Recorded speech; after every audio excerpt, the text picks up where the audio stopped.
Episode 4 के starting में हमें दिखता है कि मायूम गंगनाम से कहती है कि आपको एपिसोड 213 फिर से रिवाइज करना होगा। गंगनाम उससे कहता है मैंने पूरी रात मेहनत की है और एपिसोड को ख़त्म करने की पूरी कोशिश की है, तो ऐसी बात करने की हिम्मत मत करो। मायूम कहती है क्या आपको नहीं लगता कि आप शिकायत कर रहे हैं? फिर वो दरवाज़ा बंद करने की कोशिश करता है, लेकिन मायूम दरवाज़ा बंद नहीं होने देती। वो कहती है अब रीडर्स के लिए ज़्यादा रोमांचक नहीं रहा। वो कहता है क्या ये रोमांचक नहीं है? तुम नहीं हो, तुम्हें कुछ नहीं पता, तुम्हारी हिम्मत कैसे हुई? वो कहती है मैं किसी और से बेहतर जानती हूँ। कुछ वक्त पहले मैं आपकी बहुत बड़ी फ़ैन थी, अब ये ज़्यादा अच्छा नहीं है। मैं सच कह रही हूँ, चाहे आप मुझसे नफ़रत क्यों ना कर लें। मेरे फेवरेट वेबटून प्रिंसेस खोमियो सच में इससे बेहतर है। आपकी रीडर यानी कि मैं, वो पढ़कर बहुत निराश हुई। आपके फैंस ने इसे पढ़ने के लिए पूरे एक हफ्ते का बेसब्री से इंतजार किया। क्या आप जानते हैं कि ये देखना कितना डिसअपॉइंटेड है? ये पिछले हफ्ते के एपिसोड की कहानी की तरह है। आर्टिस्ट गंगनाम जिसे मैं जानती हूँ वो बहुत अच्छा काम कर सकते हैं। फिर गंगनाम ये सुनकर शांत हो जाता है। वो पूछता है क्या ये बुरा है? वो कहती है हाँ। वो कहता है सचमुच? वो कहती है प्लीज़ कल इसे दोबारा रिवाइज़ करें। ये सुनकर गंगनाम बहुत ज़ोर ज़ोर से रोने लगता है और वो दरवाजे को बंद कर देता है और घर के अंदर जाकर वो बहुत ज़ोर ज़ोर से चिल्लाने लगता है।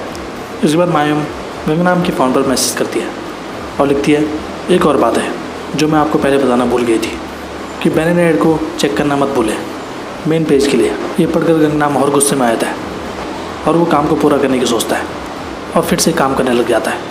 वहीं दूसरी तरफ मायूम ऑफिस में इंतज़ार कर रही होती है कि गंगनाम उसे कब ड्राफ्ट भेजेगा। और ऑफिस से जाते वक्त सोगजी मायूम से कहता है कि ज़रूर चेक कर लेना कि ये ठीक है कि नहीं। मायूम कहते हैं ठीक है। फिर सोगजी वहाँ से घर चले आता है और बाकी स्टाफ भी चले आते हैं। मायूम पीछे मुड़कर देखती है कि जुनयोंग के पास वो कॉमिक्स बुक होती है जो जुनयोंग मायूम के घर से ले गया था। वो कहती है क्या तुमने पहले ही ख़त्म कर दिए?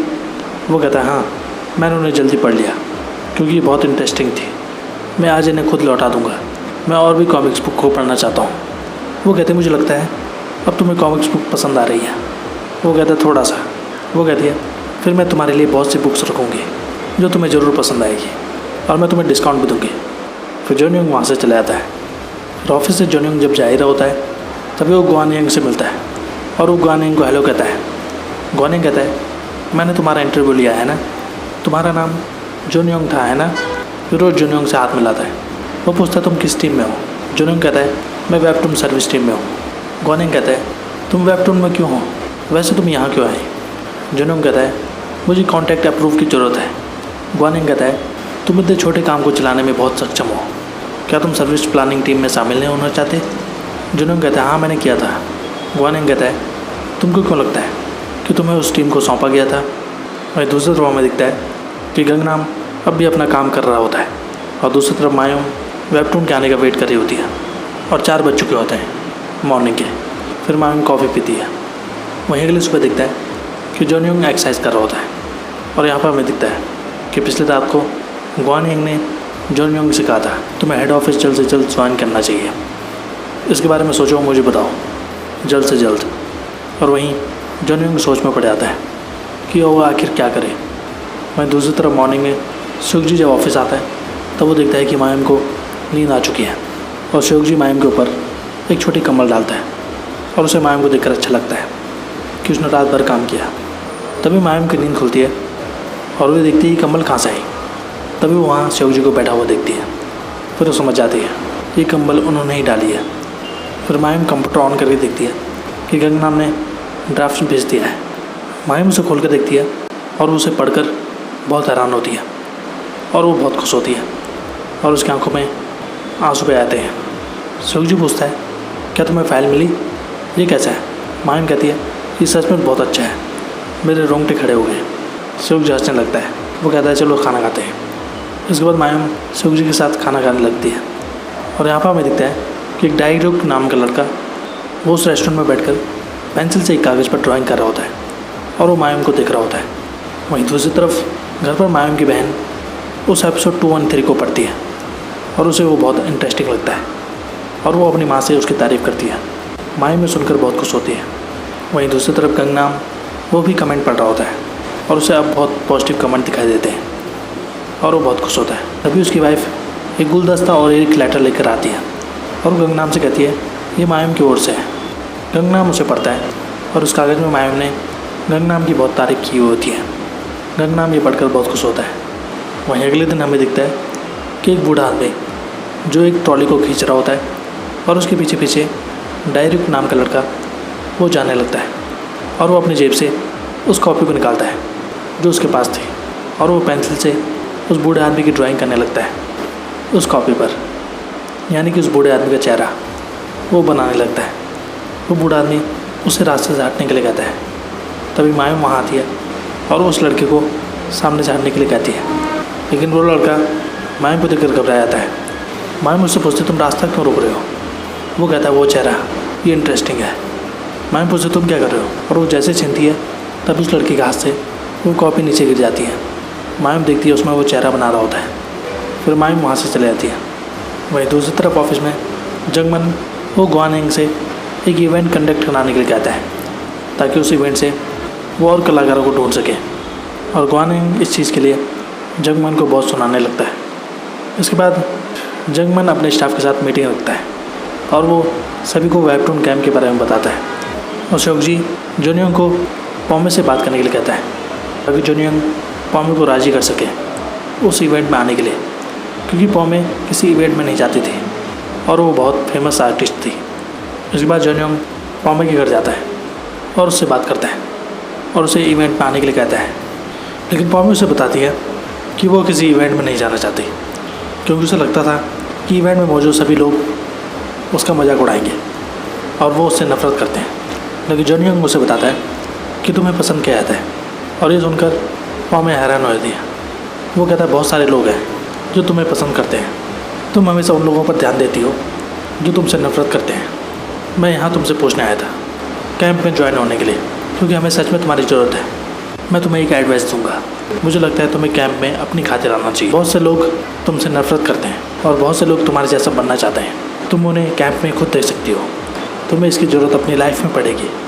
वहीं दूसरी तरफ एक ही वेबसाइट में मायूम विपन फिब नाम के एक प्रोफाइल देखती है जिसे डायम ने लिखा हुआ था और उसमें अजीब व गरीब ड्राइंग देखती है जो ब्लैक एंड वाइट होती है। मायूम को देखकर बहुत अजीब लगता है। और वहीं मीटिंग में सभी स्टाफ सामने स्क्रीन पर डायलिक की ड्राइंग को देखते हैं। जंगमन उसे देखकर कहता है ये आर्टिस्ट एमेच्योर लगता है। मायूम कहती है मैंने इस आर्टिस्ट को रिकमेंड किया था, उसकी ड्राइंग को और ज़्यादा बेहतर बनाने की ज़रूरत है। ये बहुत दिलचस्प है और बिल्कुल फ्रेश है, मैं आर्टिस्ट को करीब से देखना चाहती हूँ। जंग भाई मायूम से कहता है अगर तुम ये करती हो तो क्या तुम इसकी जिम्मेदारी लोगी? क्या तुम्हें लगता है ये टैलेंटेड आर्टिस्ट है? क्या होगा अगर इस आर्टिस्ट की वजह से हम कुछ आर्टिस्ट को खो दें? मायूम चुप हो जाती है। शिवजी कहता है स्टोरी इंटरेस्टिंग है, एनर्जी और स्टाइल भी काफ़ी अनोखा है, इसलिए हमें कहानी पर ज़्यादा ध्यान देना चाहिए। हम इस आर्टिस्ट की मदद कर सकते हैं इसकी ड्राइंग को इम्प्रूव करने के लिए। वहीं दूसरी तरफ हमें दिखता है एक लड़की जिसका नाम शोले था और उसे वेबटून बनाना बहुत पसंद था, लेकिन जब उसकी माँ उसके कमरे में एंटर होती है तब उसे बंद कर देती है। उसकी माँ उससे कहती है क्या तुम कार्टून फिर से बना रही हो? लोगों को नौकरी पाना बहुत मुश्किल हो गया है इन दिनों, तुम्हें इस बात की फ़िक्र क्यों नहीं है? जब तक तुम्हें नौकरी नहीं मिल जाती तब तक मैं तुम्हारा सपोर्ट नहीं करूँगी।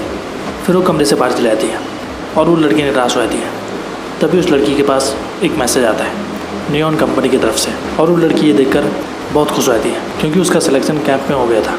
और वहीं दूसरी तरफ डायरेक्ट को भी मैसेज आता है नियॉन कंपनी की तरफ से जिसमें वो देखता है कि उसका सिलेक्शन कैंप में हो चुका है, लेकिन उसे कोई फ़र्क नहीं पड़ता। फिर अगले दिन जुनियंग जब ऑफिस में होता है तब उसके पास पॉमे का मैसेज आता है और पॉमे लिखती है कि वो कैंप में आ रही है। जुनियंग ये बात शिवजी को बताता है और ये सुनकर सभी स्टाफ बहुत खुश हो जाते हैं। रात को मायूम पैकिंग करने लगती है अपने कैंप के लिए। उसकी बहन उसे बताती है कि इस हफ्ते पापा आ रहे हैं। ये सुनकर मायूम हैरान हो जाती है। फिर मायूम की मम्मी मायूम को समझाती है कि वो इस मामले को संभाल लेगी। फिर अगले दिन सभी कैंडिडेट कैंप में जाते हैं। फिर वो सभी जब हॉल में बैठे हुए होते हैं तब मायूम की नज़र डायलिक पर पड़ती है और मायूम को उसका चेहरा बहुत जाना पहचाना सा लगता है, लेकिन उसे याद नहीं आता। इसके बाद कंपटीशन स्टार्ट हो जाता है और सभी कैंडिडेट ड्राइंग बनाने लगते हैं अपने अपने लैपटॉप पर। फिर रात को मायूम देखती है कि एक लड़का अब भी काम कर रहा होता है और वो उसके पास जाकर देखती है उसके लैपटॉप पर बनाई हुई उसकी ड्राइंग। तब उसे याद आता है कि ये लड़का तो वही है जो उस दिन रोड पर मिला था। मायूम उससे कहती है हम पहले मिल चुके हैं, क्या तुम्हें याद नहीं है? तो उस लड़के को भी याद आता है। वो कहता है हाँ, तुम वही बेकार लड़की हो। वो कहती है बेकार लड़की? तुमने मेरी परमिशन के बिना मेरा चेहरा बनाया है और तुम मुझे बेकार लड़की कह रहे हो? वो कहता है मैं सिर्फ उन लोगों के चेहरे बनाता हूँ जो जीवित हैं। मैं सिर्फ बीमार लोगों को देखता हूँ, मरीज मौत का सामना कर रहे हैं और डॉक्टर के एक्सप्रेशनलेस चेहरे हैं। इसलिए जब मैं ड्रॉ करने की कोशिश कर रहा होता हूँ तो मुझे नुकसान होता है। मैं हॉस्पिटल में काम करता हूँ। मायूम कहती है तुमने अजनबी को पीछा किया और उनके चेहरे बनाए। वो कहता है हाँ। फिर वो कंप्यूटर पर स्क्रॉल करता है और मायूम को उसमें वेपन फेम मॉन्स्टर की ड्राइंग दिखाई देती है। मायूम को याद आता है कि लड़का तो वही है जिसके बारे में मैंने मीटिंग में सिफारिश की थी। इसके बाद मायूम बहुत निराश हो जाती है। वहीं अगले दिन पौ में वो अपनी कार से कैंप में आती है और वहाँ उसका स्वागत किया जाता है। और वहीं अंदर जब सभी ड्राइंग बना रहे होते हैं तो डायरू की नाक से खून आने लगता है। मायूम ये देखकर बहुत डर जाती है और वो उसे बताती है तुम्हारी नाक से खून आ रहा है। फिर मायूम उसे रुई लाकर देती है खून को बंद करने के लिए। इसके बाद बाहर जाकर मायूम उसे एक्सरसाइज सिखाती है। फिर मायूम उसकी ड्राइंग को देखती है और वो पूछती है ये इतना ब्लैक एंड वाइट क्यों है? वो कहता है जैसे हम दुनिया देखते हैं दुनिया वैसे रंगीन नहीं है। वहीं दूसरी तरफ पॉमे जोनियोंग से मिलती है। जोनियोंग पॉमे को थैंक यू कहता है। फिर अगले दिन डायरूक जब अपनी ड्राइंग कर रहा होता है तभी दो लड़के पीछे से आकर उसका मजाक उड़ाने लगते हैं। डायरूक को बहुत बुरा लगता है। फिर रात को सभी अपनी ड्राइंग ख़त्म कर देते हैं और सबसे पहले डायरूक वो ड्राइंग ख़त्म करके उसे मेल पर भेज देता है। फिर सेमिनार में सभी कैंडिडेट अपनी ड्राइंग को एक्सप्लेन करते हैं जो स्टोरी उन्होंने तैयार की थी ड्राइंग के जरिए। फिर जब डायलॉग का वक्त आता है तो वो बहुत नर्वस होता है और जो उसने स्टोरी तैयार की थी वो एक मॉन्स्टर पर बेस्ड थी और वो कहता है ये एक नेता का कैरेक्टर है, ये उन लोगों की कहानी है जो उनके खिलाफ खड़े हैं। सोग्जू उससे पूछता है तुमने ड्राइंग करना कहाँ से सीखा? क्या तुमने कोई क्लास ली है? डायरूक कहता है नहीं, मैंने खुद से सीखा है। मैं ड्राइंग में अच्छा नहीं बनना चाहता, मैं सिर्फ कॉमिक्स बनाना चाहता हूँ। उसके बाद वो निराश होकर बाहर चेयर पर बैठ जाता है। उसे यकीन हो गया था कि उसका सिलेक्शन नहीं होगा। तभी वहाँ वो दोनों लड़के आते हैं और वो उसके टेबल पर रखी हुई पानी की बोतल को उसके टैबलेट पर गिरा देते हैं। डायलॉग बहुत हैरान हो जाता है और वो दोनों लड़के फिर से उसका मजाक उड़ाने लगते हैं। फिर डायलॉग उन्हें पलट कर जवाब देता है। इसके बाद वो दोनों डायलॉग का कॉलर पकड़ लेते हैं। वहीं दूसरी तरफ मायूम हॉल से चिल्लाने की आवाज़ सुनती है और वहीं हॉल में बहुत से कैंडिडेट लड़ाई का वीडियो बनाने लगते हैं। डायलॉग उनसे कहता है मैं कभी भी कॉमिक्स बनाना नहीं छोड़ूंगा, चाहे कुछ भी हो जाए। फिर वो लड़का जैसे ही हाथ उठाने लगता है तभी पीछे से आकर जोनियोंग उस लड़के का हाथ पकड़ लेता है। फिर वो लड़का जोनियोंग पर हाथ उठाता है। उसके बाद वो दोबारा से डायलॉग पर हमला करने लगते हैं। तभी वहाँ मायूम आती है और वो उस लड़के का हाथ पकड़ लेती है। इसके बाद वो लड़का जैसे ही हाथ उठाने लगता है मायूम पर, तभी हमें दिखता है कि डायलॉग को अजीब सा सपना आने लगता है कि जैसे कोई मॉन्स्टर उसे घेर रहा हो। और यहाँ पर ये एपिसोड खत्म होता है। तो आज के लिए बस इतना ही। ऐसी वीडियोस देखते रहे हमारे चैनल पे। Thank you so much.